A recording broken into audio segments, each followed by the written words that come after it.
Te már nem. De te már nem is voltál itt talán. Nem. Én valamikor olyan ebéd után értem haza, akkor te már nem voltál itt, mert bizony már ilyen új Urkát töltötték az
Elég, köszönjük! Ezt a kibaszott vigyázni a papa!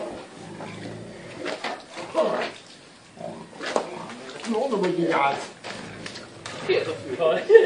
Ezért kellett volna a kis tárgyat. Ezért hátbasz meg!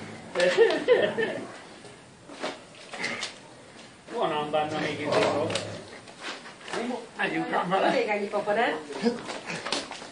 Jani, van, hogy te olyan megnázod, neked kéne is lenni! Izzad? Hátbasz meg! Papa, ne állj oda, már felvétel. Hogy vele van? Megőzüljön be. Isten. Jó, hamarosan megnyúlik. Hol a ide fürdőkád? Ott kint. Így nem emeli fel a fejét, akkor jó. Így nem vagy. Ha föl nem Nincs tudál. már izgalom, mert már itt a vágásba sem. Nincs. Mindig egyszer szoktunk ijeszteni egyet. A fasznak nem jöttünk be, bazd meg. Egyedül kirúgódok ebbe. Kurva nagy döggel. Jó, hogy. Nekem nem mondod, Elég elég.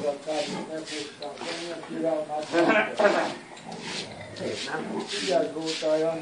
ugye, baba? Nem tévedtek sose. Mindig sikerül. Neked se. Tessék? Mindig sikerül. Mind. Papa, eddig még nem volt olyan, hogy állva majd. Hát neked sem, akkor bejött a másik. Na, nem tudod, úgy Mire volt állítva három? Három, ja, volt három ide puska. Nekennyel le? Na vigyázz. Ha én nem úgy volt. Volt, amikor bőven volt az év 4 is. Jó, a népfürdőkádat csináljatok itt az udvar közepén. Jó, nem fogy le. Hát ez igaz. Megcsinálom. Ahogy iszünk forrad volt mámokat. Hát sehogy. Mondom, nyáron hogy iszunk forrad? Majd csak nem adtuk. Éreztem, hogy ezt adott, de hát... Kurva meg, izomlázom lett a lábomba.